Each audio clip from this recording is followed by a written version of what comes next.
Now will you notice, he says, verse 2, Behold, I will make Jerusalem a cup of trembling unto all the peoples round about when they shall be in the siege, both against Judah and Jerusalem. Now here we go, and here we have mentioned in just one verse Jerusalem twice. And as we indicated last time, Jerusalem is mentioned 10 times in this chapter. And here we have Jerusalem becoming the very center of the activity that will take place when Antichrist takes over. And it becomes the center of attack and judgment. And he says here, I'll make it a cup. And this thing's a little bigger than a cup, by the way. And I think that probably the better word that we could use is probably a bowl or a goblet or a mug or something like that. Because God says, I'll make it a bowl of trembling unto all peoples round about when they shall be in the siege both against Judah and against Jerusalem. Now let's identify this. When will that take place? Well, it'll take place when they shall be in the siege both against Judah and Jerusalem. When? In the last days, in the time the Lord Jesus called the Great Tribulation period. So the interpretation of this entire section is not for today. Now, it's going to have a message for us today, and I think a tremendous lesson for us also. And we need to understand here that God will make Jerusalem a goblet of intoxication for those that are concerning themselves with it. They'll be staggering because of it. And we're told here that he will make it a goblet of staggering, and all those lifting it shall grievously injure themselves. You're going to get hurt fooling with Jerusalem, God says. Now, verse 3, and in that day will I make Jerusalem, and apparently we're talking about Jerusalem. And this hasn't anything in the world to do with Rome or Paris or London or Washington or New York or Los Angeles or your town. When he says Jerusalem, and he has to say it even 10 times, and somehow or another that doesn't get through to even some of the commentators don't quite get the message. Jerusalem means Jerusalem, and when he puts Judah with it here, you can't miss it. And this just doesn't mean Jerusalem, California, and it doesn't happen to be a place like that, although we used to have a place, and I think it's still in existence, called the Holy City. Last time I went through there, they had a bar room in the Holy City. Well, anyway, he's not talking about that one in California. He's talking about Jerusalem that's in Judah.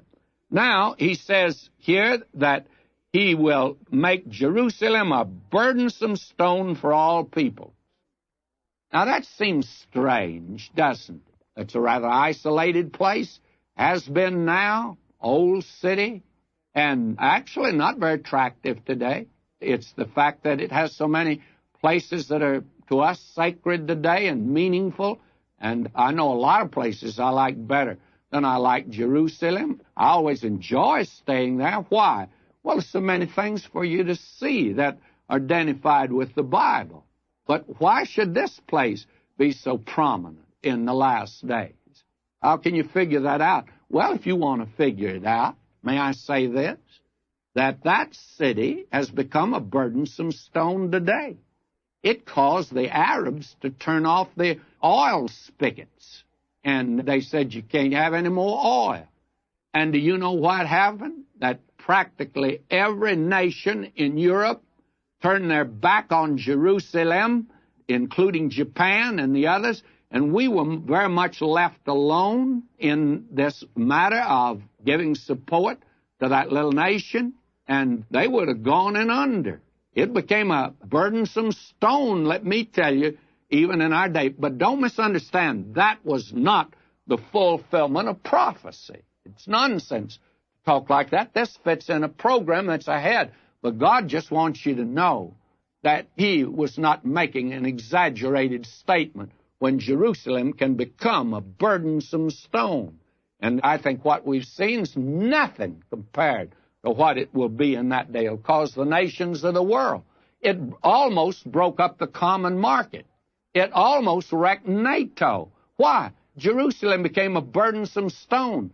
And if you want to go down the list of the nations of the world that have captured that city and tried to rule it, including Great Britain, when General Allenby took Jerusalem, delivered it from the Turks, Great Britain was the #1 power, and the sun never set on the British Empire.